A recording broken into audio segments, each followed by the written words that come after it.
Jenius Medis. Sebelum lanjut, bagi yang belum subscribe Cafe Novel, silahkan subscribe dan aktifkan lonceng notifikasi supaya tidak ketinggalan update terbaru dari kami. Jangan lupa juga tinggalkan like, komen dan share video ke medsos yang sahabat punya. Oke lanjut. Bab tahun 1716 sampai tahun 1719. Aduh, Zai Suo hanya menghela nafas. Zai Qingsui tidak bisa menahan diri untuk tidak memutar matanya. Ayah, bisakah kamu berhenti menghela nafas? Rasanya seperti langit akan runtuh. Gadis mati, apa yang kamu tahu? Zai Suo memelototi putrinya. Dengan layar, apa yang kamu takutkan? Zai Qingsui kembali. Zai Suo masih menghela nafas.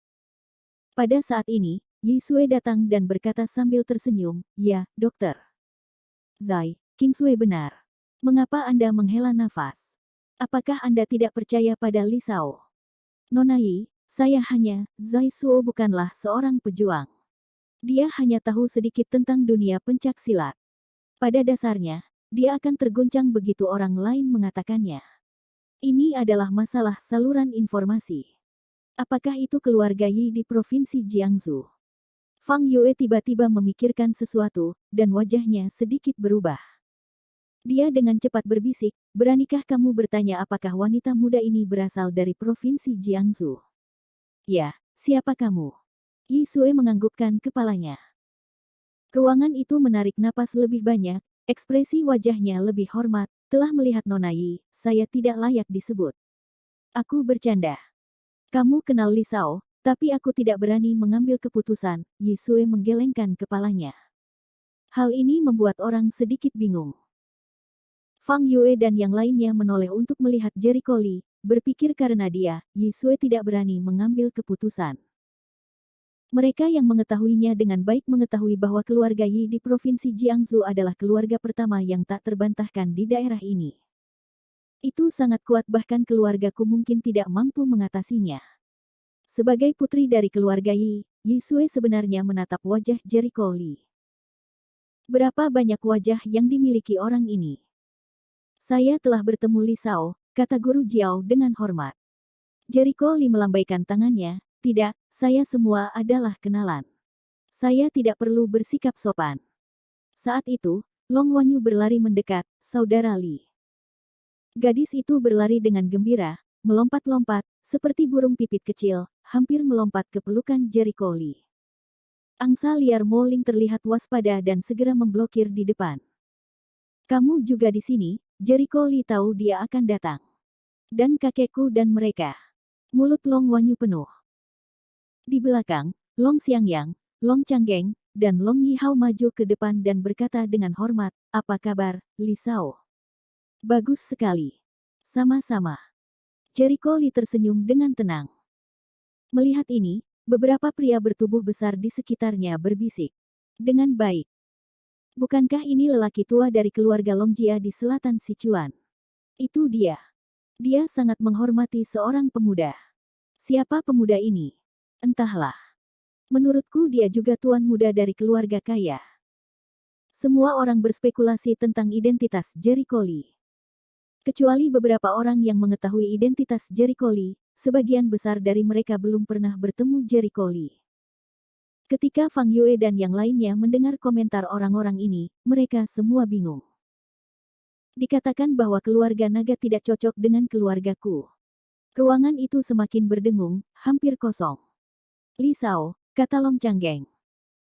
Jericho Li memandangnya, "Metode pelatihan yang kuberikan padamu terakhir kali harus digunakan sesuai dengan penampilanmu, kan?" Long Changgeng tersenyum malu, "Kemarin untungnya berhasil menerobos." "Ya, teruslah mencoba."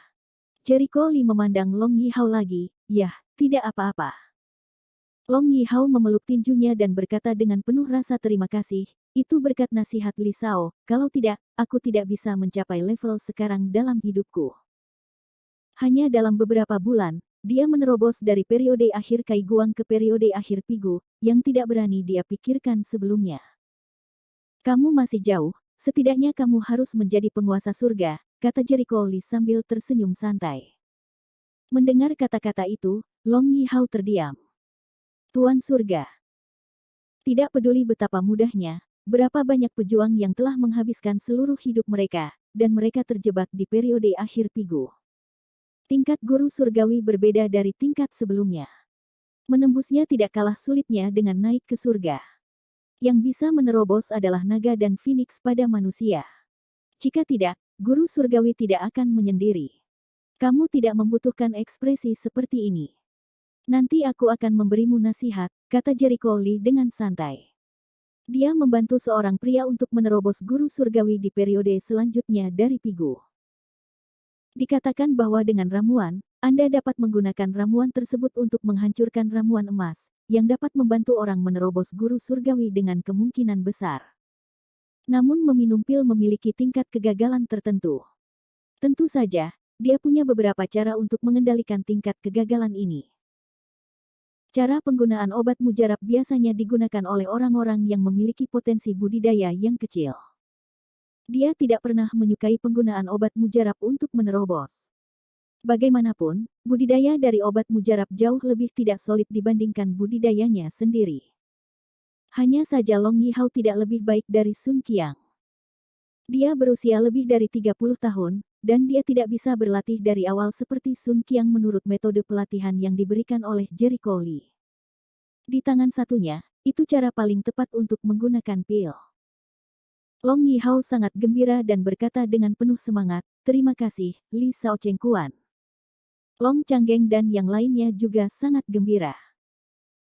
Jika Long Yihao benar-benar ingin menjadi guru surga, maka keluarga Panjang tidak perlu lagi mengkhawatirkan keselamatan, dan mereka akan memiliki kekuatan yang cukup untuk menakuti siapapun yang memiliki niat buruk.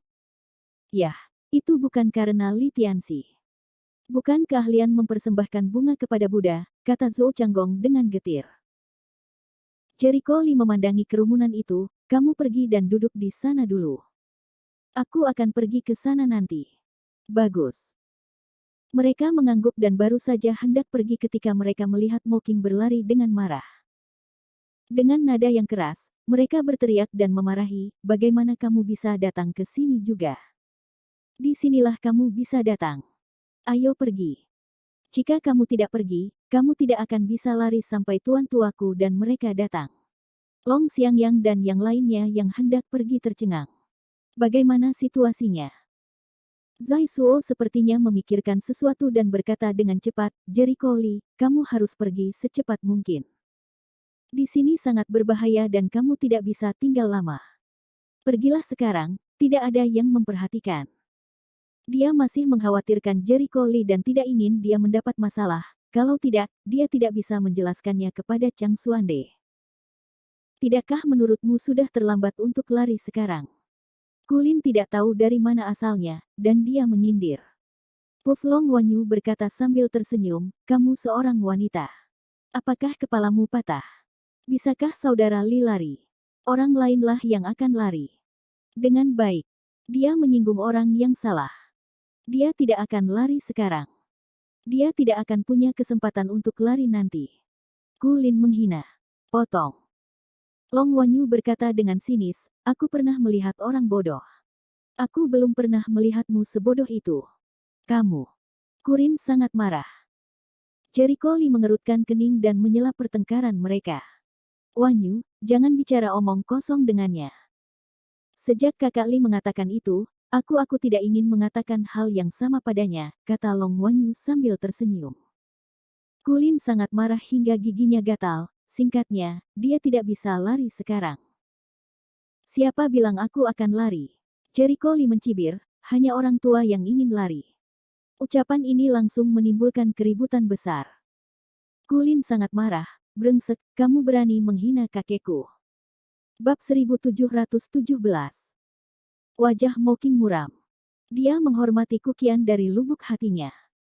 Tentu saja, dia tidak bisa mendengar orang lain menghinanya. Cukup. Aku sudah lama melihat bahwa kamu tidak tahu bagaimana hidup atau mati. Kamu bisa menghina siapapun. Beraninya kamu menghina tuanku.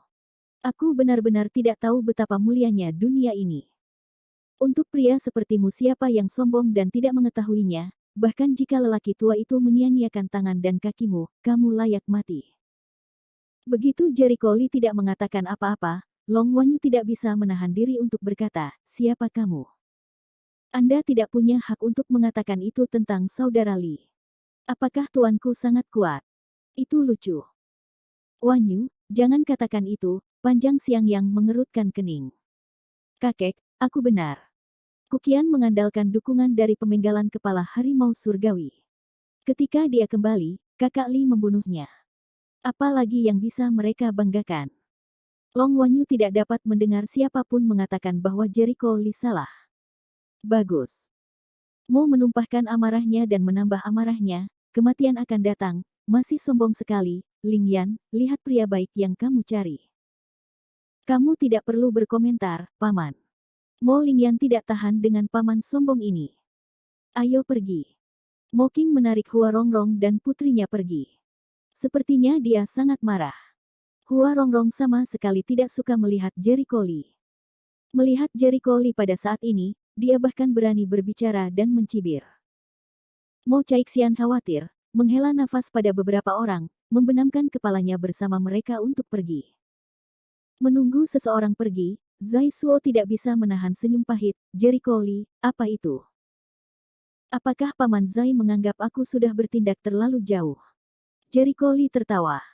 Saya pikir saya sangat rendah hati sehingga semua orang berani bersikap liar di depan saya.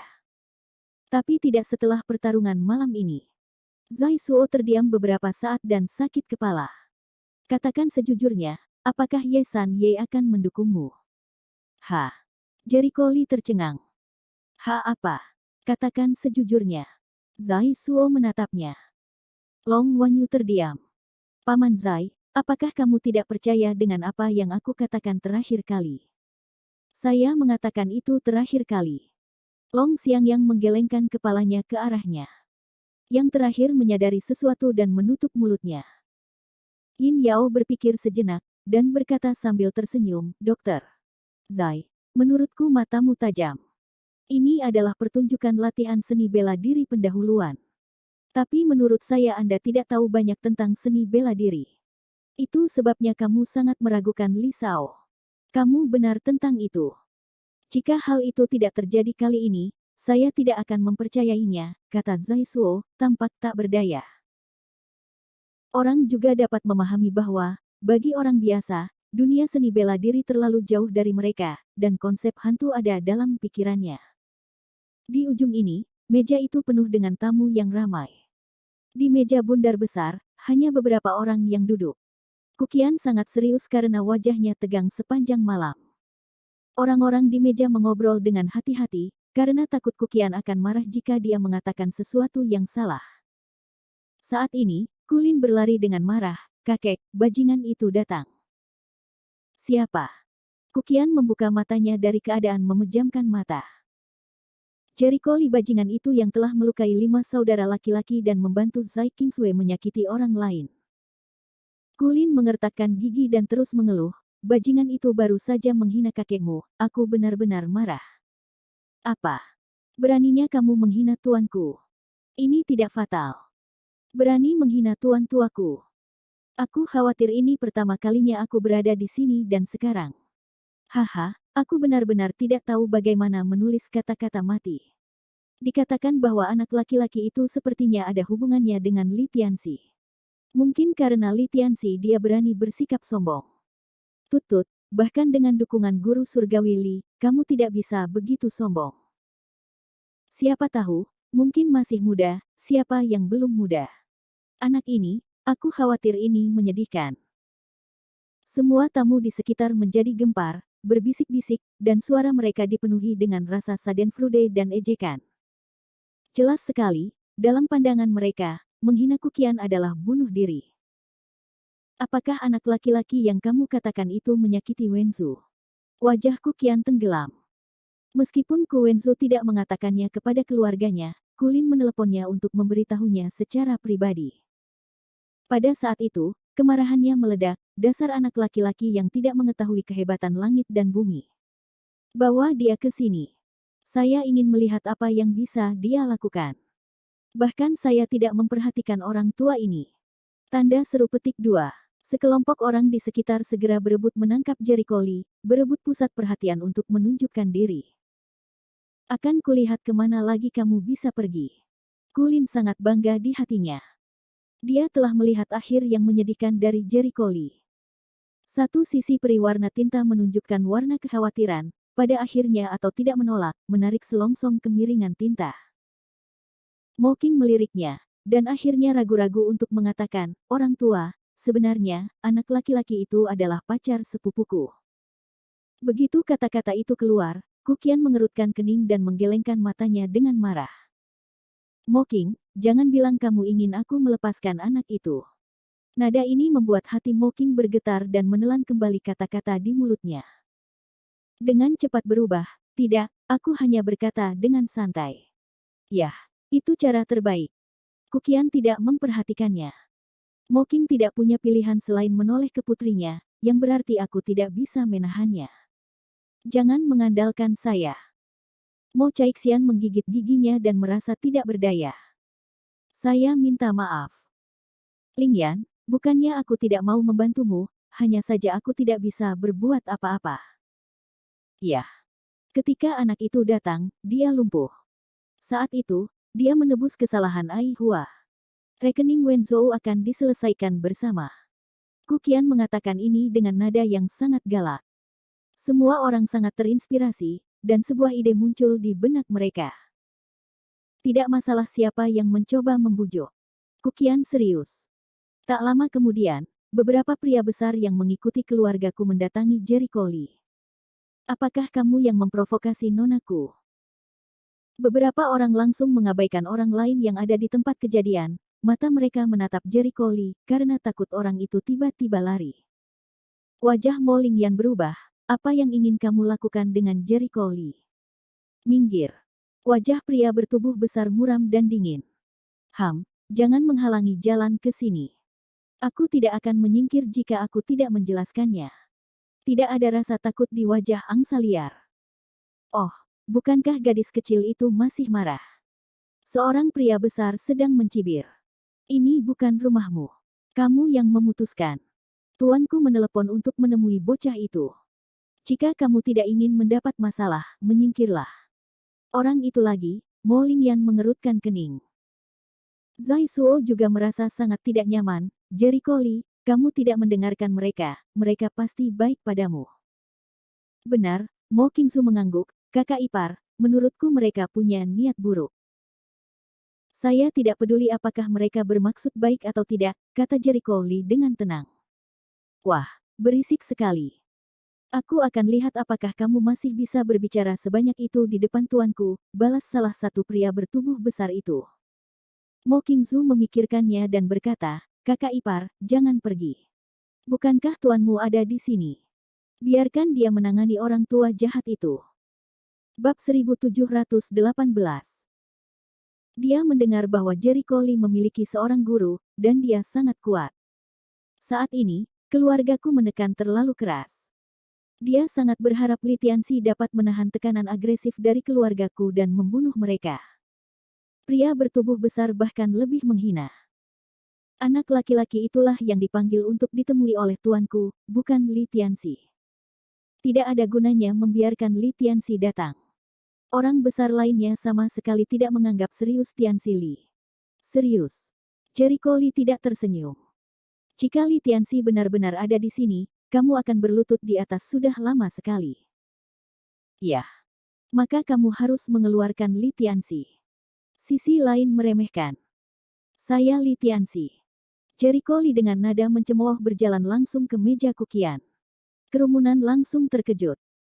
Apa yang dikatakan anak itu tadi? Dia bilang dia Tuan Lee. Anda bercanda, saya kehilangan akal sehat. Di mana beberapa orang besar mempercayai kebohongan Jericho Lee. Mereka semua mengira dia gila. Mo Qingsu dan Mo Qingluan tertegun untuk waktu yang lama dan tidak bereaksi. Nak, kamu mau kemana? Saat ini, Lei dia kebetulan melihat Jericho Lee dan berteriak. Dia mengabaikanmu. Lei He, anak ini sangat tidak tahu malu. Apakah kamu ingin memberinya pelajaran? Canda seorang anak kecil. Wajah Thunder keren muram, kembalilah padanya untuk menyelesaikan rekening.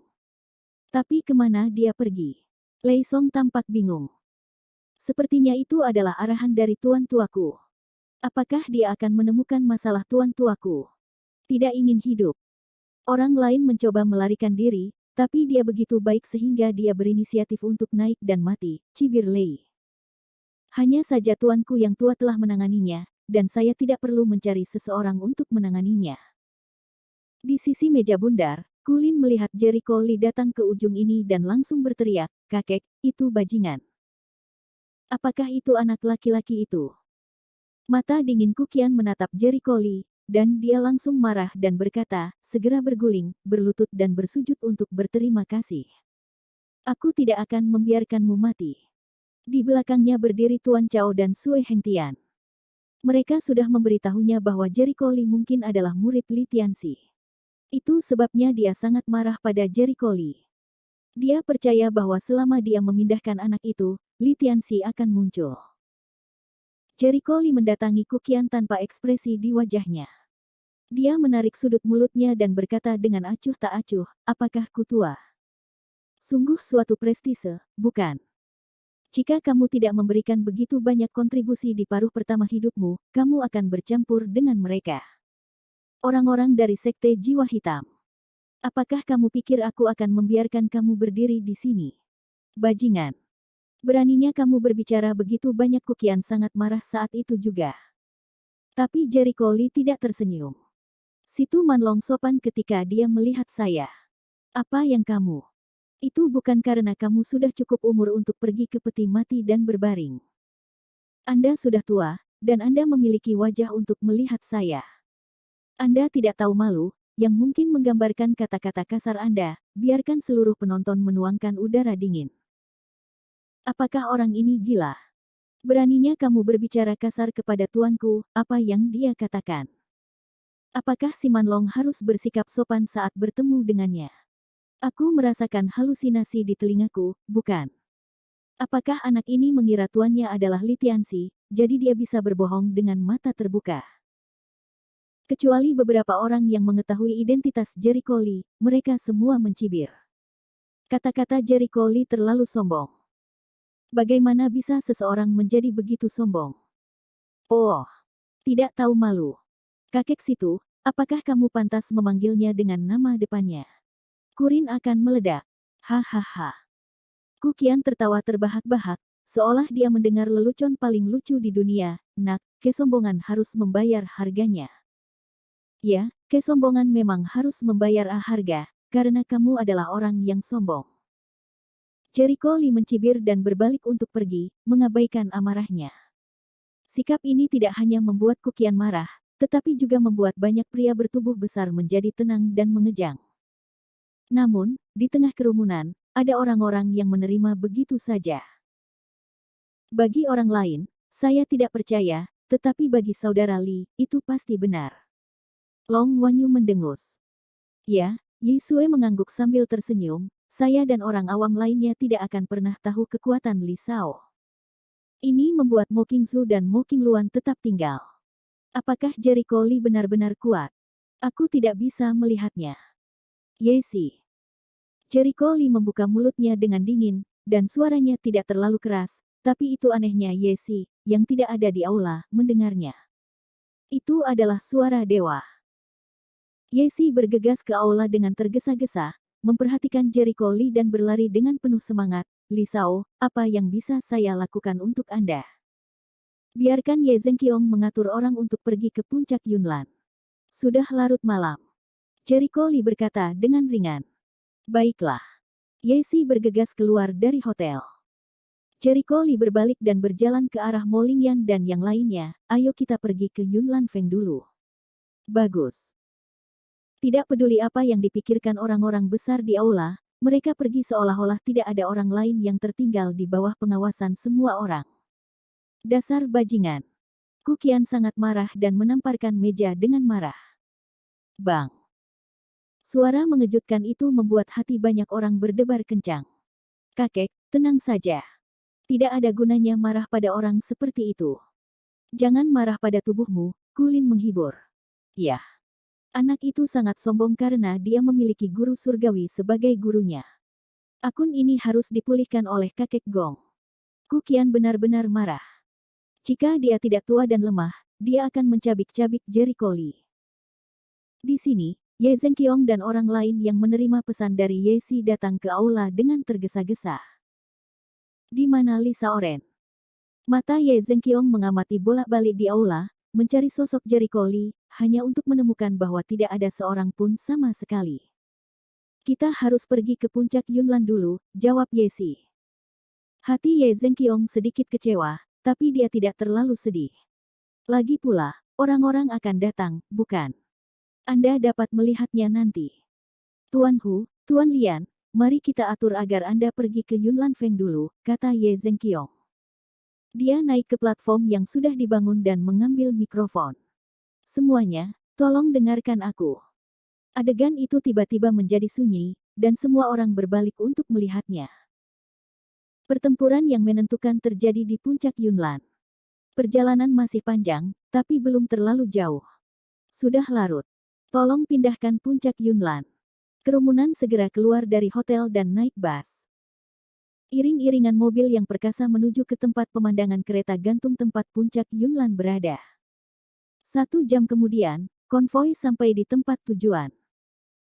Awalnya, area pemandangan kereta gantung ditutup pada jam 7 malam, namun karena situasi khusus hari ini, area tersebut tidak ditutup setelah ditutup. Kereta gantung masih berfungsi. Bab 1719. Sesampainya di area kereta gantung, mereka kebetulan melihat Jericho Lee dan Mo Lingyan berdiri di sisi kereta gantung, namun yang lainnya menghilang. Jericho Lee tidak memimpin Yin Sui dan yang lainnya terbang ke puncak gunung.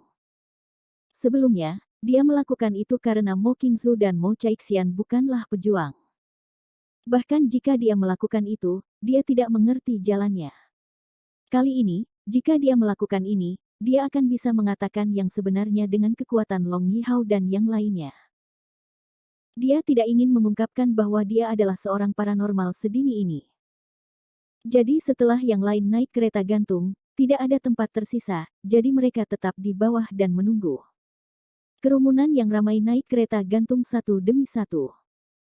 Meskipun tempat duduk kereta gantung terbatas, 2 kali perjalanan dapat membuat penumpang lainnya naik. Di tengah kerumunan, Ye Zhenqiong mengatur agar orang-orang naik kereta gantung. Setelah ragu-ragu untuk waktu yang lama, Zhou Changgong merangkak maju dan bertanya dengan hati-hati, Tuan ketiga. Bagaimana dengan Tuan Sang? Di depan Ye Zhenqiong, dia tidak berani menyebut Sang Jianxuan sebagai tuannya. Bagaimanapun, Sang Jianxuan belum secara resmi menerimanya sebagai murid magang. Oh, ini Changgong, kata Ye Zhenqiong sambil tersenyum. Kata-kata Tuan Sang akan segera keluar. Oh, bicaralah tentang Cao Cao, dan Cao Cao akan tiba. Tuan Sang di kejauhan, sesosok tubuh berjubah muncul di pandangan. Saat kamu melihat sosok itu, Yunya dan yang lainnya semuanya menunjukkan terlihat heran. Sungguh temperamen. Yang abadi seperti yang abadi. Mereka mendecakkan lidahnya. Awalnya, mereka mendengar Zhou Changgong membual tentang betapa kuatnya Sang Jianxuan. Sekarang mereka melihatnya dengan mata kepala sendiri, dan mereka mempercayainya. Tuan Sang. Zhou Changgong menyambutnya dengan penuh semangat. Ini Changgong, Sang Jianxuan mengangguk lembut. Baiklah, ikutlah denganku menemui Li Tianxi. Jika dia bisa memujimu untuk beberapa kata, aku akan menerimamu sebagai murid magang. Saya akan berusaha keras untuk mendapatkan pujian dari Guru Li. Zhou Changgong sama bersemangatnya dengan apapun. Meskipun dia ingat bahwa Jericho Lee tampaknya adalah murid Li Tianxi, dia hanya perlu mendapatkan pujian dari Li Tianxi. Tidak peduli bagaimana keadaan Jericho Lee. Gao Lingling merasa senang. Zhou Shao, kamu harus maju. Kita harus berhasil. Aku akan melakukannya. Zhou Changgong mengepalkan tinjunya dan penuh percaya diri. Sang Jianxuan memandang Ye Zhenqiong, tidak ada hal istimewa yang terjadi. Tidak, itu sedikit bising. Itu bagus. Pernahkah Anda melihat Tuan Li? Sang Jianxuan bertanya lagi, terakhir kali di nomor Mosi, dia sangat terburu-buru sehingga dia tidak bisa meminta nasihat. Seharusnya ada kesempatan kali ini, tapi aku belum melihat Li Shao. Aku akan melihat-lihat, kata Ye Zhenqiong sambil berjinjit dan melihat sekeliling. Jangan mencarinya. Saya melihat Li Tianxi, kata Sang Jianxuan dengan wajah bahagia. Oh. Ye Zhenqiong juga mengangkat alisnya. Dari kejauhan, dia melihat seorang pemuda berbaju hanfu. Dia pun menunjukkan kegembiraannya. Aku juga melihatnya. Cepat pergi. Aku akhirnya akan menemui Master Legendaris Li. Zhou Changgong dan banyak wanita muda lainnya menggosok tangan mereka. Sining juga sangat bersemangat, saya tidak tahu seperti apa rupanya. Sang Jianxuan dan Ye Zhenqiong memimpin orang-orang dan langsung menuju ke arah di mana Jericho Li berada. Mereka mendatanginya dan berkata, Li Shao. Jericho Li sedang mengobrol dengan Mo Lingyan saat ini. Melihat seseorang datang, dia berbalik dan berkata, itu kamu, Tuan Sang. Li Tianxi, kamu benar. Saya tidak berani menyebut diri saya master di depan Anda. Sang Jianxuan dengan cepat melambaikan tangannya. Terakhir kali kalah dari Yamamoto Bancang di Mozi, ia masih diselamatkan oleh Jericho Li. Kalau tidak, tuannya akan kehilangan mukanya. Jika Tuan Sang bukan seorang tuan, maka hanya sedikit orang yang bisa disebut tuan, Jericho Li menggelengkan kepalanya. Kata-kata Sang Jianxuan murni sederhana. Budidaya Master Sang Jianxuan ada di sana. Siapa yang membencinya? Dibandingkan dengan Guru Li, kamu masih sedikit lebih buruk. Sang Jianxuan menghela nafas bahwa meskipun dia memiliki budidaya Lingxi yang baik, efektivitas tempurnya lebih buruk daripada Jericho Li. Tentu saja, efektivitas tempur Jericho Li tidak dapat diukur dengan akal sehat, tetapi Sang Jianxuan sudah cukup untuk melihat kekurangannya sendiri. Tuan Sang, jangan menyanjungku, kata Jericho Li sambil tersenyum. Sang Jianxuan kemudian balas melambai dan berkata sambil tersenyum, Li Tianxi, saya merekomendasikan seorang pemuda kepada Anda. Saya pikir dia memiliki tulang yang bagus. Saya akan melihat apakah dia bisa menarik perhatian Li Tianxi. Dia menoleh dan berteriak, Changgong, jangan cepat-cepat menelepon seseorang. Saat ini, Zhou Changgong sudah mati rasa. Entah itu Yunya, Sui Wuye, Kong Lin, Sining atau Gao Lingling, dia sudah ketakutan. Zhou Changgong tidak percaya bahwa orang yang dibencinya adalah Li Tianxi. Dia tidak berpikir bahwa Sang Jianxuan sedang mempermainkannya, karena baru saja Sang Jianxuan menelepon Li Tianxi lebih dari sekali, dan sikapnya sangat hormat. Tidak peduli betapa bodohnya dia menyadari bahwa Jericho Li telah mengatakan bahwa dia adalah Li Tianxi, dan itu benar. Dia akhirnya mengerti mengapa Ling Zentian begitu menghormati Jericho Li pada awalnya, dan mengapa Wen Tiren dari kelompok Tiandao juga begitu sopan kepada Jericho Li. Itu karena Jericho Li adalah Li Tianxi. Bagaimana orang ini bisa menjadi Tuan Li? Hati Zhou Changgong gila, hancur dan tidak teratur. Aku tidak sedang bermimpi, kan? Daun air dan lain-lain terasa seperti pusing. Changgong, ada apa? Sang Jianxuan sedikit terkejut karena Zhou Changgong tidak berbicara. Bukankah dia sangat positif sekarang? Zhou Changgong sedang kesurupan. Dia merasa seperti berada di ambang kehancuran. Dia menurunkan tenggorokannya, Li, bagaimana kabarmu, Guru Li, untuk apa ini? Jericho Li bertanya dengan jelas. Sang Jianxuan menjelaskan sambil tersenyum, saya pikir tulang Changgong baik-baik saja. Dia adalah bakat plastik. Tapi saya masih perlu diperiksa oleh Guru Li. Tentu saja, dia berharap dapat mengambil kesempatan ini untuk belajar dari Jericho Li. Bagaimanapun, metode Jericho Li sangat berharga untuk dipelajari. Tuan Sang, jika Anda ingin berbicara dan belajar dari saya, silakan datang kepada saya, tetapi lelucon semacam ini tidak diperlukan. Jericho Li menggelengkan kepalanya dan tampak acuh tak acuh. Sang Jianxuan tertegun. Tuan Sang, apakah Anda serius? Jika Anda ingin menerima magang, saya bisa memperkenalkan seseorang kepada Anda. Jericho Li tidak tersenyum. Tidak peduli betapa bodohnya Sang Jianxuan, wajahnya tiba-tiba menjadi sangat jelek. Dia menoleh dan berteriak pada Zhou Changgong, keluar dari sini sekarang. Berdasarkan pemahamannya tentang Jericho Li, Zhou Changgong pasti telah melakukan sesuatu yang menyinggung Jericho Li. Dengan tinggi badan Jericho Li, dia pasti tidak akan peduli jika dia membuat sedikit masalah. Terlihat bahwa kesalahan Zhou Changgong umumnya tidak besar, jika tidak, Jericho Lee tidak akan berkomentar seperti itu. Sang Jianxuan menyesal karena dia tidak mengenal orang dengan jelas, dan dia senang menemukan Jericho Lee untuk dijaga, atau dia akan menerima bencana sebagai murid magang.